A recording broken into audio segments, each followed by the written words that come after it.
Hello everyone, and welcome to this explainer. Today, we're tackling a massive, practically invisible vulnerability that's just lurking right beneath the surface of modern cloud architecture. Look, we all go cloud computing has absolutely taken over the world. It gives us incredible scalability, amazing availability, the whole shebang. And to keep all that sensitive data safe from, say, compromised server admins or malicious hackers, the industry has really leaned into confidential computing. But here is the dramatic reality we need to face. Even with absolute state-of-the-art encryption, your cloud storage might literally still be an open door for attackers. Okay, let's dive into this. It's a completely counterintuitive question, right? I mean, how can you possibly get hacked when your system isn't even actively running? We almost always tend to think of security as these giant walls defending against active, ongoing attacks. But what about the data just sitting there, completely passively, on a disk? What if the attacker isn't even trying to break into your live system, but is instead just silently rearranging the furniture while you're asleep? We've built some truly incredible defenses against active attacks, but as you'll see, they have a very, very specific blind spot. Section 1. The Cloud Security Illusion. Right now, the absolute gold standard for protecting active data is the Trusted Execution Environment, or TEE. I want you to think of a TEE like an impenetrable titanium bank vault. While your application is running inside this vault, actively processing data in memory, it is locked down by hardware-level isolation. Not even the cloud provider's own hypervisor or operating system can peek inside. But, well, here's the fatal flaw. That vault only protects the money while it's actually inside. The second your application needs to save data permanently to a disk, it has to pack that data into an armored truck and send it right out into the untrusted cloud environment. And that, my friends, is exactly where this robust protection completely falls apart. Section 2. The Persistent Storage Vulnerability. So the crucial point is, when data is at rest, we are facing a classic Trojan horse scenario. The malicious actor here doesn't even have to be some hooded hacker halfway across the globe. It could literally be the compromised infrastructure of the cloud provider themselves. So how does this offline manipulation actually play out? Well, even if you encrypt your disk, an attacker who controls the storage backend can pull off devastating attacks without ever needing to break your encryption keys. For instance, they can execute a rollback attack. That's where they replace your entire disk with a perfectly valid encrypted snapshot from yesterday, instantly erasing all of today's transactions. Or they could do what's called wall rewriting. That means tampering with your write-ahead log by reordering or silently dropping specific entries before the system even boots back up. They could even launch a forking attack, spinning up two versions of your database and feeding them completely diverging states to intentionally break your application's logic. And the scariest part? Because the data is technically validly encrypted, your system just boots up, decrypts the stale data, and triggers absolutely zero alarms. Section 3. The ShieldFS solution. And this brilliantly illustrates how we fix it. This offline threat is honestly a terrifying prospect for any stateful application running in a confidential cloud. But researchers from Microsoft and several leading universities have developed a definitive solution, and they call it ShieldFS. It's designed from the ground up to guarantee end-to-end integrity and data freshness, and the best part? It doesn't require software engineers to rewrite a single line of their application code. Let's really break down this architecture because it's fascinating. Over on the far left in that green box, we have our trusted zone. That's the virtual machine-based TEE. Inside it, your standard application runs completely unmodified, just making regular POSIX system calls. Right beneath that sits the ShieldFS layer, which holds an in-memory cache and log.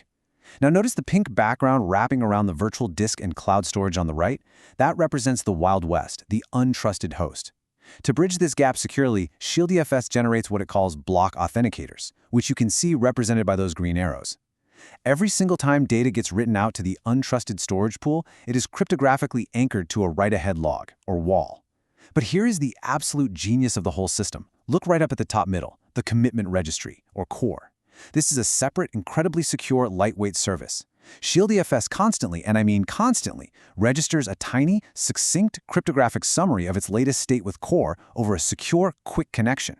If the untrusted cloud ever tries to pull a fast one and roll back the storage, ShieldFS just checks in with core, instantly realizes the disk state doesn't match the registered summary, and flags the tampering immediately. No way around it. Section 4. Authenticating the data. Okay, so how exactly does ShieldFS generate that tiny cryptographic summary we just talked about? It all boils down to fundamentally securing that write-ahead log. Whenever your application wants to save data, ShieldFS executes 3 incredibly precise steps. Let's walk through them. First, it computes a rock-solid cryptographic hash of the new block of data. Second, it appends this block to the log, but, and this is the kicker, it embeds the hash of the previous block directly inside it. What this does is create a completely unbreakable cryptographic chain of truth. If an attacker tries to reorder or drop a block anywhere in the middle, the entire chain just instantly shatters. The math simply won't add up. Third, and arguably most importantly, it takes the final hash of this newly extended chain, which they call the tail authenticator, and it securely registers it with that trusted core service. To actually build this out, the researchers modified ZFS. Now, ZFS is an incredibly popular, ultra-heavy-duty file system, and their modified version is what they call ShieldZFS. Traditional ZFS is amazing, for sure, but it was really built for benign crash consistency. It uses simple checksums just to protect against, accidental power failures or maybe a decaying hard drive. Basically, it assumes the underlying storage layer is honest. ShieldZFS completely upgrades this paradigm. It rips out those simple checksums, replaces them with hardcore cryptographic hashes, and links them directly to that trusted registry. So it takes a system historically built just to survive accidents and evolves it to actively survive malicious, targeted adversaries. Now, what's really interesting about this slide is how we actually secure the main data payload. The massive storage pool itself, meaning the terabytes upon terabytes of data that make up your file system, is organized by ShieldZFS as this massive tree of blocks. And in this tree, every single parent block contains the cryptographic hash of its children. This entire structure bubbles all the way up to a single master root block, which ZFS calls the Uber block. By simply taking the hash of the very latest Uber block and registering it with the core registry, ShieldZFS mathematically locks down the entire storage pool. Literally, a single tiny hash protects millions of files. It's incredibly elegant. But you might be wondering, why should ShieldZFS trust the core registry in the first place? And for that matter, why should Core trust ShieldZFS? Well, it's because they perform secure mutual attestation. Think of it like flashing security badges, which is exactly what we see represented here. By utilizing hardware features like AMD SEV-SNP, both the Filesystem TEE and the core registry TEE literally present cryptographic proof to one another. They are mathematically proving that they are running the exact untampered code on genuine hardware. They basically show each other their unforgeable hardware badges before they even establish a secure communication channel. No state updates are ever accepted without this cryptographic handshake happening first. Section 5. Real-world performance. Okay, so you might completely expect this heavy cryptography to just absolutely destroy system performance, right? Hashing every single block, maintaining complex chains, constantly calling out to a remote registry. It sounds incredibly demanding.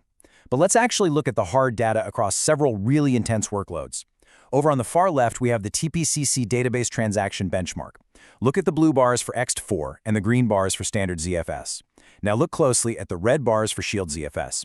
It tracks right alongside standard ZFS. The throughput and latency overhead is almost invisible for database workloads. Moving to the middle panels, we have varmail. Now this is an extreme workload that constantly forces the disk to sync thousands of tiny files. Here, okay, we do see a dip. ShieldZFS is slower than plain ZFS here, simply because it has to register all those tiny, constant commits over the network with core. But finally on the right side, the file server workload shows ShieldZFS once again operating with pretty much negligible overhead compared to standard ZFS.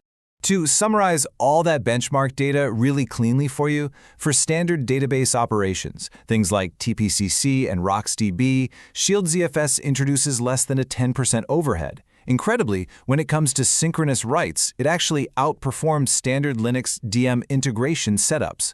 The only real penalty you are going to see is highly localized to extreme synchronous-heavy tasks, like running a super busy mail server where it runs about 1.7 times slower. And very importantly, running all of this inside a hardware confidential VM adds minimal overhead for the vast majority of operations.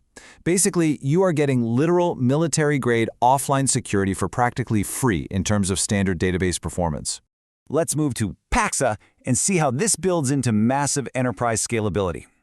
Looking at the raw performance of the core registry itself, the x-axis here is throughput. That's how many thousands of file system commitments core can handle every single second. The y-axis is the latency, or exactly how long it takes to process them. Look at the black dots representing the median and the blue squares representing the 75th percentile.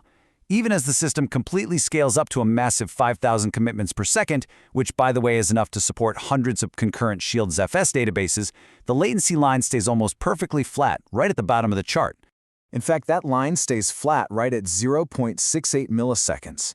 Highlighting that incredibly low number is absolutely crucial because it's the key to why ShieldZFS performs so phenomenally well.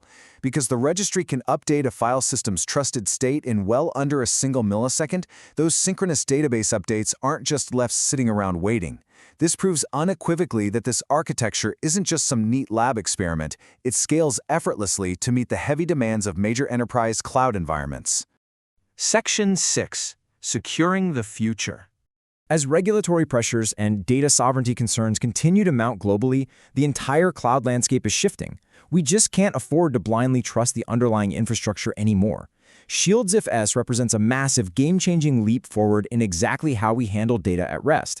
The researchers state their findings clearly and powerfully, and I love this quote, "ShieldZFS detects tampering, rollback, replay, and equivocation attacks even when the cloud provider is fully malicious." That right there is the ultimate guarantee. It means software engineers and cloud architects can finally deploy persistent stateful applications into the cloud, knowing with absolute certainty that their data is cryptographically protected from the exact moment it leaves the processor all the way to the moment it comes back from the disk. So, I leave you with this to ponder. We spend millions, sometimes billions, securing our networks and meticulously patching our running code. But is your confidential cloud data truly safe when the servers actually power down? With revolutionary technologies like ShieldFS finally stepping onto the stage, it's really time for us to audit our own storage solutions, demand much more from our cloud providers, and embrace the true, uncompromising potential of confidential computing. Thanks so much for joining me on this explainer, and I'll catch you next time.